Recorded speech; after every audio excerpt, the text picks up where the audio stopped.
સુરતીઓના આરોગ્ય સાથે ચેંડા કરનારાઓ સામે પોલીસે લાલા કરી છે ત્યારે સુરતની રાંદેર પોલીસે આરોગ્ય વિભાગને સાથે રાખી ઉત્તરાયણના વેલંજા ખાતેથી નકલી ઘી બનાવતી ફેક્ટરી ઝડપી પાડી લાખોનો મુદ્દામાલ કબજે કર્યો હતો. સુરતમાં જાણે નકલીની બોલબાલા વધી ગઈ હોય તેમ લાગી રહ્યું છે, કારણ કે સુરતમાં ફરી શંકાસ્પદ નકલી ઘીનો જથ્થો ઝડપાયો છે. લોકોના સ્વાસ્થ્ય સાથે ચેંડા કરનાર સામે ઉત્તરાયણ પોલીસે આરોગ્ય વિભાગની ટીમ સાથે મળી કાર્યવાહી કરી હતી.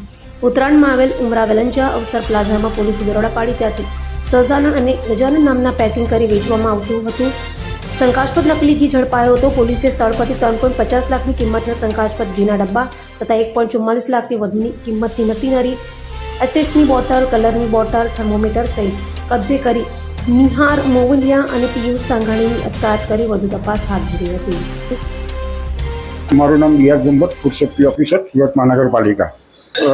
ગત રોજ અમને માહિતી મળેલ કે દુકાન નંબર 108 અવસર પ્લાઝા, ઉમરા વેલંજા રોડ, વેલંજા સુરતના સ્થળે આવેલ ટાટા ડેરી પ્રોડક્ટ નામની સંસ્થામાં ગાયના ઘીનું શંકાસ્પદ ઉત્પાદન થઈ રહેલ છે. તેથી અમો અને ઉત્તરાયણ પોલીસે સાથે રેડ પાડી અને ત્યાંથી શ્રી સહજાનંદ ગાયનું ઘી અને શ્રી ગજાનંદ ગાયના ઘીના નમૂના લઈ પૃથ્થકરણ માટે લેબોરેટરીમાં મોકલી આપવામાં આવેલ છે.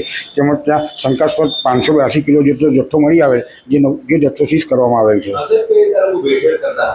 આ લોકો ગાયના ઘીમાં વેજીટેબલ ઓઇલ, સોયાબીન ઓઇલ વગેરેની ભેળસેળ કરતા હોવાની પ્રાથમિક માહિતી મળેલ છે.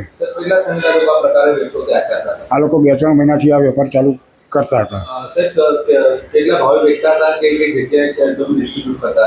એ લોકો 620 રૂપિયા પર કિલોના ભાવે વેચાણ કરતા હતા અને તેમના ડિસ્ટ્રીબ્યુટરને રિટેલ માર્કેટમાં તેનું વેચાણ કરતા હતા.